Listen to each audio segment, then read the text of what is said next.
Hi gun nerds, this is Herb Halstead, and today we are going to take a look at the Beretta Nano 9mm.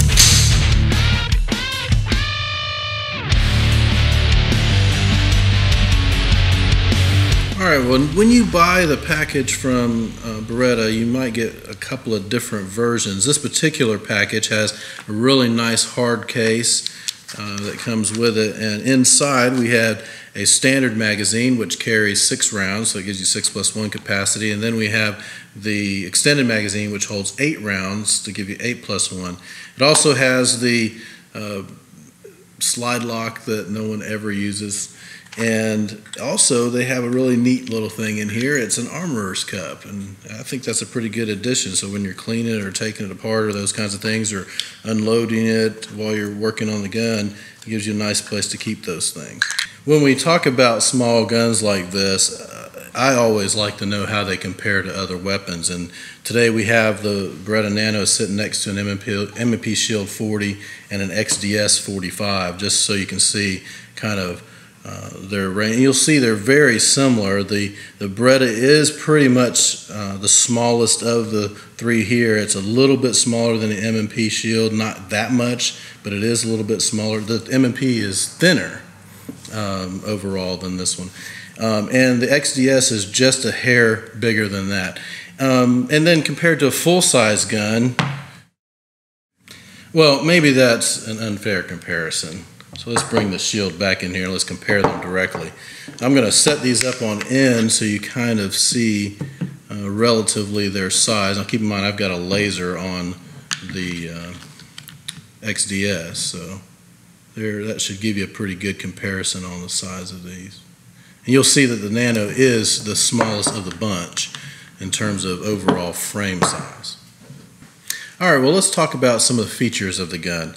Beretta has included a safety plunger for the trigger. They also have a reversible magazine release button. You can take that out and flip it around if you are left-handed. It also has nice bright 3-dot sights. These are not night sights or anything like that, but they are very bright, easy to read. And the rear sight is adjustable.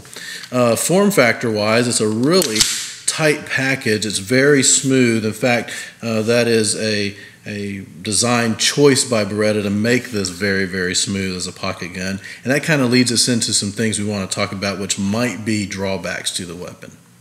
So one of the design features, I guess you would say, that Beretta put into this gun is how really smooth it is. They didn't want anything on the outside of the weapon to take or to cause any snags or anything like that. It's really a smooth gun, and that partially is why we ended up putting Talon grips on this, and you may want to do that too because it's really hard to hold on to. It's so smooth, and we put the rubberized ones on there because we're going to put this in our pockets and we didn't want the sandpaper to hang up on our pocket liners or anything like that. But this is a great addition you might consider if you're going to have this weapon.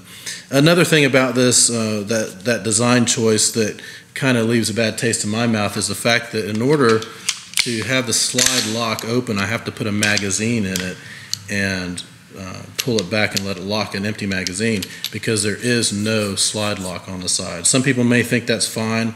I personally like the ability to lock that thing down when I'm checking for safety checking and that kind of thing. When I'm working on it to clean it, I'd like to have that thing open.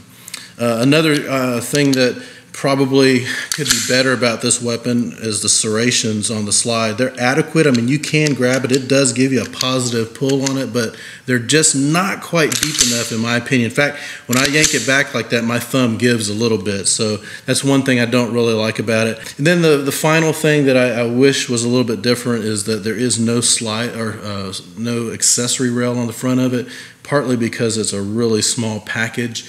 But they probably could have redesigned the trigger a little bit for that, the trigger guard area for that. And probably one additional area that has some trouble is the trigger. The trigger is, in terms of feel, is very nice. It's crisp. It has very precise break points and reset points. The problem is it's really, really long. And I'll demonstrate this. Okay, there's the take-up. It's probably a good 1/4 inch or so, And then when you pull the trigger back, just watch how much movement I've given it before it actually breaks. It's still going. Now, the great thing is, once it's broke, you don't move it back any further. It's there.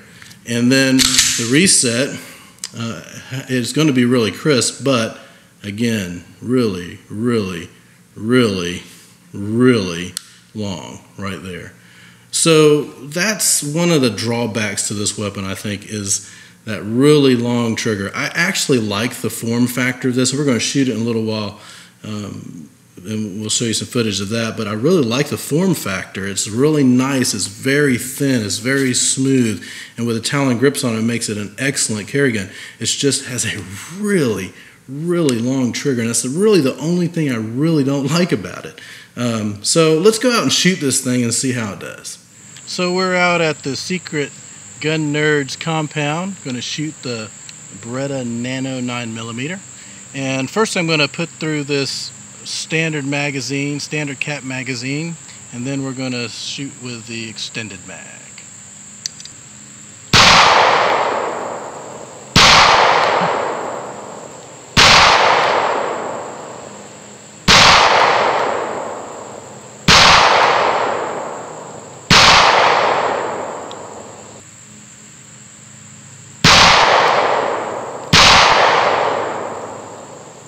Failure to feed.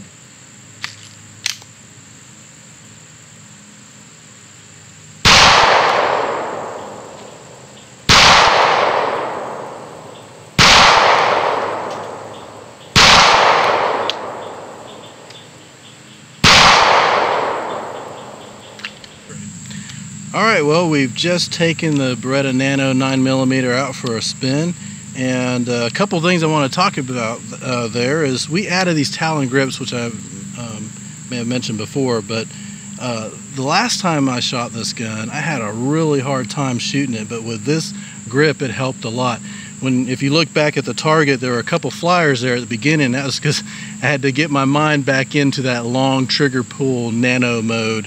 But once I did, I was doing just fine, and this grip I felt like gave me a lot more positive control of the pistol as I was shooting. We did have a failure to cycle. I'm not really sure what happened there. The ejected round stovepiped, and not sure what happened there. I'm not sure what the deal is with that, but other than that, it fired really well, and as you can see, it shoots pretty well once you give it the concentration that you need to have for that long trigger pull, and that might be a problem in the long run. So that wraps up our look at the Beretta Nano 9mm. A lot to like about this little package. There are a few drawbacks that we've mentioned that you need to be aware of. Probably the first thing I would go and do is to get some grips on it. Makes it a lot nicer package. So there we have it. Herb Halstead with Gun Nerd. See you next time.